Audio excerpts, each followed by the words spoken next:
नमस्कार मित्रांनो, माझं नाव गणेश आहे आणि माझ्या स्पीक इंग्लिश विथ गणेश या चॅनलमध्ये आपणा सर्वांचं स्वागत आहे।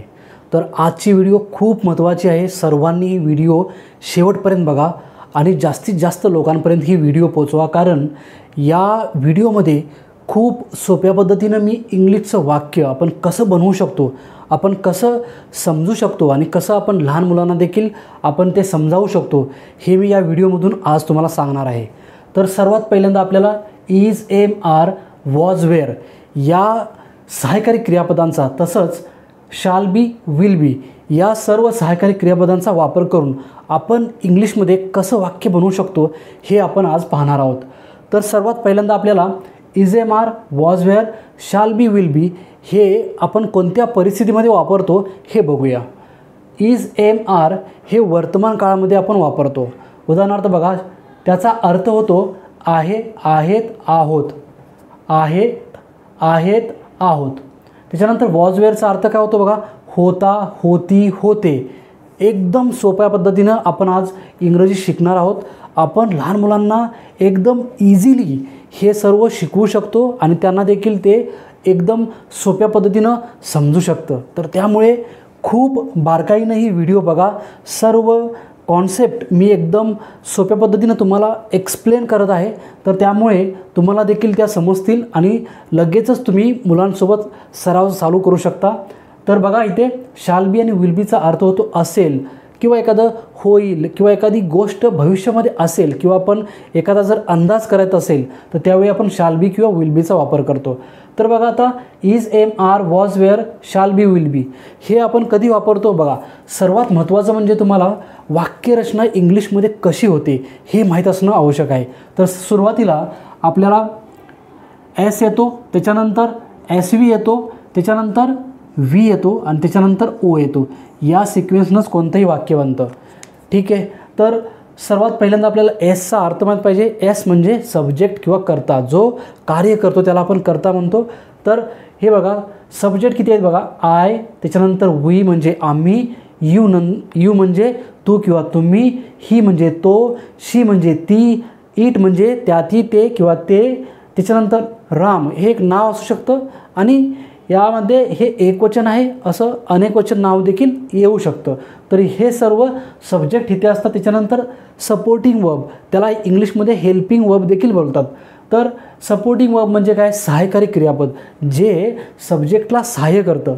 तर ते कोणते क्रियापद आहेत, तर सध्या आपण इथे पाहणार आहोत is, am, are, was, were, shall be आणि विल बी या सहायकारी क्रियापदांचा वापर आपण या व्हिडिओमध्ये करून छोटे छोटे वाक्य बनवणार आहोत की जेणेकरून आपण लहान मुलांसोबत बोलायला चालू करू शकतो।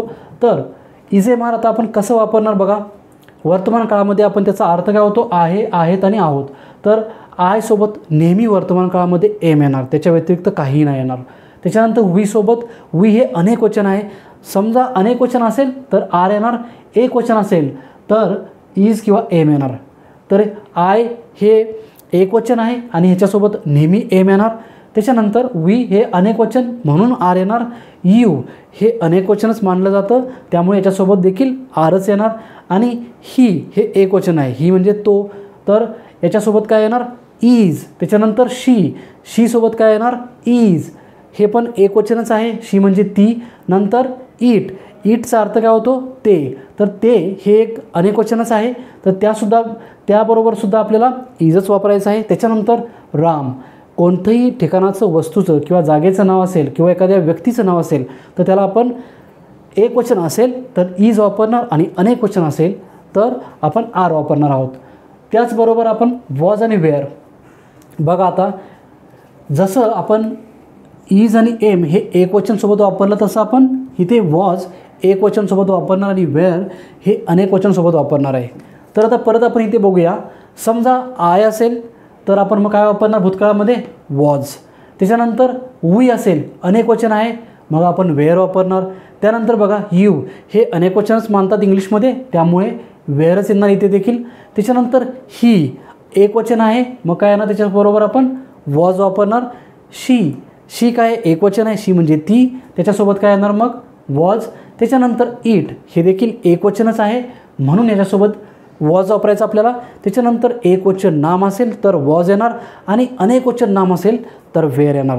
तर आपण इज एम आर आणि वॉज वेअर कसं वापरणार हे आपण समजावून घेतलं. आता आपल्याला सुरुवातीला काय करायचं आहे बघा. सुरुवातीला मी सब्जेक्ट प्लेस करणार, त्याच्यानंतर मी सहाय्यकारी क्रियापद, यापैकी आपण सहाय्यकारी क्रियापद वापरणार. आता आपल्याला वी म्हणजे काय, वर्ब म्हणजे काय, क्रियापद, खाणे पिणे बसणे उठणे नाचणे झोपणे सर्व क्रिया, याला आपण ॲक्शन वर्ड देखील बोलू शकतो. तर अशी क्रियापदं आपण सहाय्यकारी क्रियापदानंतर वापरतो. ओके. तर आता आपण या वाक्यांमध्ये क्रियापदांचा वापर नाही करणार आहोत. तर आपण एखादी गोष्ट आहे किंवा नाही या बाबतीतच आपण बोलणार आहे. त्यामुळे या वाक्यामध्ये सध्या वीचा वापर किंवा क्रियापदाचा वापर नाही होणार. मग काय होणार, एस नंतर एस वी आणि त्याच्यानंतर जर ऑब्जेक्ट असेल तर तिकडे ओ येणार. आता आपल्याला हे कसं ओळखायचं असतं बघा. सुरुवातीला सर्वात पहिल्यांदा आपल्याला सब्जेक्ट शोधून काढायचा, सब्जेक्ट लिहायचा, करता पहिल्यांदा येणार. त्याच्यानंतर सहाय्यकारी क्रियापद, त्याचं जे रेलेवंट सहाय्यकारी क्रियापद असेल ते त्याच्यानंतर आपण तिकडे प्लेस करायचं आणि त्यानंतर जे उरलेलं वाक्य असेल ते आपलं ऑब्जेक्ट असणार. म्हणजे सुरुवातीला सब्जेक्ट, त्याच्यानंतर सहाय्यकारी क्रियापद, त्याच्यानंतर जर वर्ब असेल तर वर्ब आणि त्यानंतर उरलेलं वाक्य म्हणजे आपलं ऑब्जेक्ट किंवा कर्म असणार. कर्म म्हणजे ऑब्जेक्ट. तर आता आपण बघा इथे छोटंसं वाक्य मी एक बनवलेलं आहे, एकदम सोपं आहे बघा. आय एम बॉय, मी मुलगा आहे. याचा अर्थ काय होतो बघा. इथं आपल्याला आयसोबत आपण एस लावला म्हणजे आय हा एस आहे बघा, सब्जेक्ट आहेत हे सगळे आपले, त्यामुळे इथे आला एस. त्याच्यानंतर बघा सपोर्टिंग वर्ब, इकडे supporting verb S V am आला. आयसोबत नेहमी मी तुम्हाला सांगितलं एमच येणार वर्तमान काळामध्ये. वर्तमान काळ मी कसा ओळखतो बघा, शेवटी आहे म्हणून मी वर्तमान काळ. जर इथे मी मुलगा होतो असं असतं तर तो भूतकाळ झाला असता आणि जर मी मुलगा असेल हे असतं तर तो भविष्यकाळ होईल. त्यामुळे आपण वर्तमान काळाचं वाक्य बघत आहोत म्हणून मी इज एम आरपैकी एक वापरणार येते. तर आयसोबत मला एमच वापरायचं आहे. त्याच्यानंतर उरलेलं वाक्य मी मुलगा आहे. कोण आहे, मुलगा आहे. तर हे माझं ऑब्जेक्ट झालं. तर ऑब्जेक्टला मी बॉय लिहिलं इथे. नेक्स्ट वाक्य बघा, यू आर क्लेवर, तू हुशार आहेस. आता बघा इथे यू हे सब्जेक्ट आहे, त्यानंतर सपोर्टिंग वर्ब काय येणार बघा, यू सोबत आपण आर लावतो तर इथे आपण आर प्लेस केला आणि त्याच्यानंतर उरलेलं वाक्य बघा, तू आहेस आपण इथे घेतलं हे. तर आता उरलं वाक्य काय, हुशार, मग क्लेवर मी इथे लिहिला. हे झालं दुसरं वाक्य.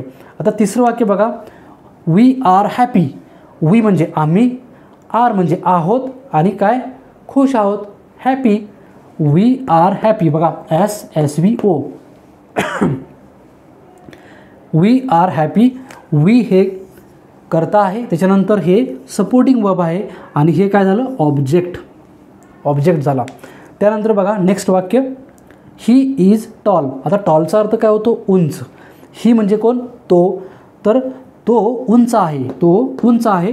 तर ही सब्जेक्ट आला इथे, हा झाला सब्जेक्ट. त्याच्यानंतर एस वी काय येणार बघा, हीच्यासोबत आपल्याला इजच वापरायचं आहे नेहमी. तर आपण इथे हा सब्जेक्ट झाला आपला, हा सपोर्टिंग वर्ब झाला आणि त्याच्यानंतर टॉल हे आपलं उरलेलं वाक्य किंवा उरलेले आपले जे शब्द असतील ते आपण इथे प्लेस केले आणि आपण वाक्य बनवलं. तो उंच आहे, ही इज टॉल. आता मला हे निगेटिव्ह बनवायचं असेल तर तुम्हाला नेहमी लक्षात ठेवायचं, निगेटिव्ह वाक्य बनवत असताना आपल्याला सहाय्यकारी क्रियापदानंतर, म्हणजेच हे जे सहाय्यकारी क्रियापद आहे इथे, सहाय्यकारी क्रियापदं जी आहेत त्याच्यानंतर तुम्हाला काय करायचं आहे, नॉट प्लेस करायचं आहे. एकदम सोपं आहे, कोणालाही समजू शकतं. बघा, आय एम बॉय, मी मुलगा आहे. जर मला नेगेटिव्ह करायचं असेल तर मी काय बोलणार, आय एम नॉट बॉय, मी मुलगा नाही. त्याच्यानंतर बघा, यू आर क्लेवर, तू हुशार आहेस. निगेटिव्ह नकारात्मक वाक्य कसं बनवायचं, तू हुशार आहेस, निगेटिव्ह काय होणार, तू हुशार नाहीस. You are not clever. आता इथे पण नॉट येणार.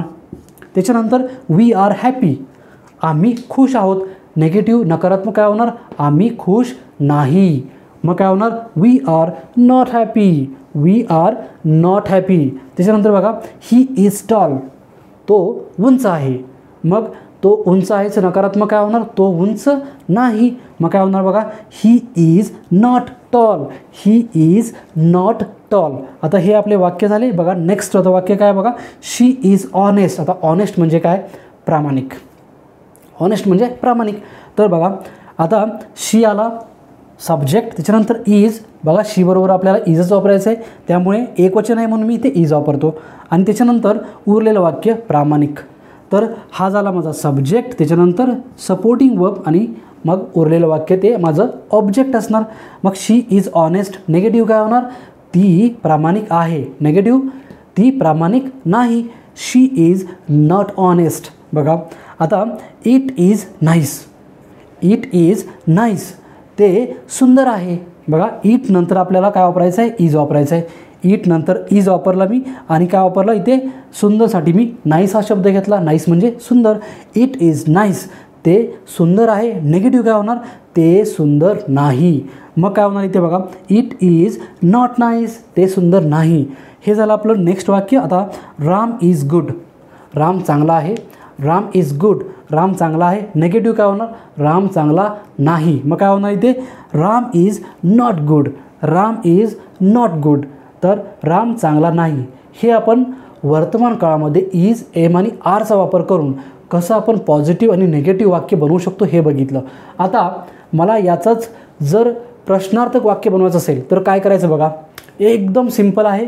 आपली ही जी रचना आहे S plus S V plus V plus O, आता याच्यामध्ये व्ही नाही त्याच्यामुळे S plus S V plus ओ.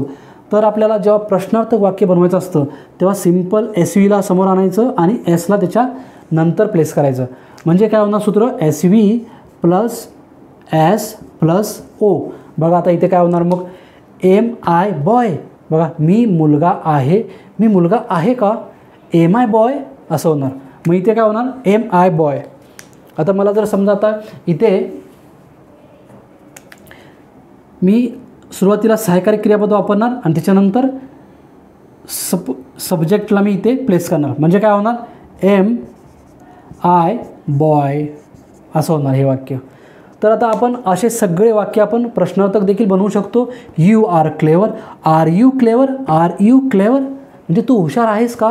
त्याच्यानंतर बघा वी आर हॅपी, याचा आपण प्रश्नार्थक वाक्य कसं बनणार, आर वी हॅपी, आम्ही खुश आहोत का. आर वी हॅपी, आम्ही खुश आहोत का. He is tall, is he tall, तो उंच आहे का. इज ही टॉल, तो उंच आहे का. त्याच्यानंतर बघा शी इज ऑनेस्ट, ती प्रामाणिक आहे, ती प्रामाणिक आहे का. Is she honest, is she honest असं बोलायचं. त्याच्यानंतर बघा इट इज नाईस, ते सुंदर आहे. Is it nice, is it nice, ते सुंदर आहे का. बघा त्याच्यानंतर बघा next, Ram is good, Ram is good, Ram चांगला आहे, राम चांगला आहे का. हे झालं प्रश्नार्थक वाक्य. Is Ram good. तर आपण या प्रकारे आपण इज एम आरचा वापर करून पॉझिटिव्ह, निगेटिव्ह आणि प्रश्नार्थक वाक्य आपण बनवू शकतो. त्याच्यानंतर समजा मी सहाय्यकारी क्रियापद इथे चेंज केलं. इथे फॉर एक्झाम्पल मी एमचा वापर न करता वॉचचा वापर केला तर काय होणार बघा, आय वॉज बॉय, मी मुलगा होतो. वॉचचा अर्थ होता, होती, होते. तर बघा एक वचन असेल तर वॉज आणि वेअर वापरणार आपण, आणि अनेक वचन असेल तर एक वचन असेल तर आपण वॉचचा वापर करणार आणि अनेक वचन असेल तर आपण वेअरचा वापर करणार. तर इथे काय होणार बघा, यू हे अनेक वचनच मानतात त्यामुळे यू सोबत काय होणार, वेअरच येणार. यू वेअर क्लेवर, तू हुशार होता. त्याच्यानंतर वी वेअर हॅपी, बघा इथे पण वेअर येणार कारण अनेक वचन आहे. वी वेअर हॅपी, आम्ही खुश होतो. त्यानंतर काय होणार बघा, ही वॉज टॉल, तो उंच होता. इथे एक वचन आहे म्हणून मी इथे वॉज वापरणार. ही वॉज टॉल, तो उंच होता. त्याच्यानंतर बघा नेक्स्ट वाक्य काय होणार, शी इज ऑनेस्ट, तर काय होणार इकडे, शी वॉज ऑनेस्ट, ती प्रामाणिक होती. नेक्स्ट वाक्य बघा काय होणार, इट इज नाईस, त्याचं भूतकाळामध्ये काय होणार, इट वॉज नाईस. त्याच्यानंतर Ram is good, Ram was good असं वाक्य होणार. तर आपण अशा प्रकारे आपण वॉज आणि वेअरचा वापर करून भूतकाळामध्ये एखादं वाक्य बनवू शकतो. एकदम सोप्या पद्धतीनं आपल्याला ते समजू शकतं आणि आपण लहान मुलांसोबत याच पद्धतीनं आपण सराव चालू करू शकतो आणि लहान मुलांना देखील आपण इंग्रजी बोलण्यासाठी तयार करू शकतो. तर आता शेवटचं आपल्याला शाल बी आणि विल बीचा वापर करून आपण कसं वाक्य भविष्यकाळामध्ये बनवू शकतो हे बघायचं आहे. तर बघा, आय शाल बी बॉय म्हणजे मी मुलगा असेल. आता हे बघा, बी म्हणजे असणे, ठीक आहे, आणि शाल म्हणजे एखादी गोष्ट होईल किंवा घडेल भविष्यामध्ये, ठीक आहे. तर आपण शाल आणि बी याचा वापर आपण करून इथे वाक्य बनवत आहे. तर आता तुम्ही बोलाल शाल बी आणि विल बी कधी वापरायचं. तर शाल जे आहे हे आय आणि वी सोबत वापरतो आणि विल जे आहे हे आपण सर्व सब्जेक्टसोबत, म्हणजेच काय, I, we, you, he, she, it आणि कोणतंही नाम या सर्वांसोबत आपण विल वापरू शकतो. पण जर तुम्हाला शाल वापरायचं असेल तर एक गोष्ट लक्षात ठेवायची, फक्त आय आणि वी सोबतच वापरायचं आहे. सध्या जास्त करून आपण विलच वापरतात इंग्लिशमध्ये. शाल हे अगोदरच्या काळी वापरत होते, पण आता जास्त शाल कोणीही वापरत नाही. तर सध्या ॲडव्हान्स इंग्लिशमध्ये आपण विलचाच वापर करतो. तर आता हे झालं बघा, शाल आणि विल कधी आपण वापरणार, कोणत्या सब्जेक्टसोबत आपण वापरणार हे आपण बघितलं. आता आपण वाक्यामध्ये नेक्स्ट वाक्य घेऊया, यू. आता इथे बघा, यू नंतर आपण विल बी वापरणार. यू विल बी क्लेवर, म्हणजे तू हुशार असशील. यू विल बी क्लेवर, तू हुशार असशील. त्याच्यानंतर बघा, वी आर हॅपी. तर आता इथे काय होणार बघा, we shall be happy. We shall be happy. आता इथे आपण वी विल बी हॅपी असं देखील बोलू शकतो, नो इश्यू. त्याच्यानंतर ही इज टॉल. बघा, आता ही विल बी टॉल म्हणजे तो उंच असेल. भविष्यामध्ये मला बोलायचं आहे तो उंच असेल म्हणून ही विल बी टॉल. नंतर इथे काय होणार, शी विल बी ऑनेस्ट. ती प्रामाणिक असेल असं वाक्य होणार. त्याच्यानंतर इट विल बी नाईस. ते सुंदर असेल. त्याच्यानंतर इथे काय होणार बघा, Ram will be good. Ram हा चांगला असेल. तर आपण अशा प्रकारे पॉझिटिव्ह, नेगेटिव्ह आणि क्वेश्चन आपण बनवून खूप सोप्या पद्धतीनं आपण लहान मुलांसोबत या गोष्टींचा, या वाक्यांचा सराव करू शकतो. आणि जर मुलांना is, am, are, was, were, shall be, will बी यांचा वापर जर त्यांना कसा करायचा हे जर समजलं तर त्यांना इंग्रजी बोलण्यासाठी कोणीही रोखू शकत नाही. हे एकदम इंग्लिशचा एक प्रकारचा तुम्ही बोलू शकता की एक कोअर पार्ट आहे. This is the heart of English. Once you understand how to use is, am, are, was, were and shall be, will be, there is immense scope that you will be speaking very fluently, and you can teach this to your student also. Student will also really understand this very easily because this concept is so clear. It is crystal clear. Okay, there is no any verb, any action it is not here. So you have to just select the subject, then appropriate just supporting verb will be there, and then the rest of the sentence will be placed there. Okay, first is subject, then supporting verb, and then rest of the sentence will be placed after the supporting verb. So it is very important. See, I have been teaching the students is, am, are, was, were, shall be, will be, and you know that I have this experience that whenever I have taught this is, am, are and was, were, I have faced no trouble. Students have very easily comprehend that, and really they have just understood this very well, and they, after understanding this, they really consider themselves that they know English so much, and they start talking very easily.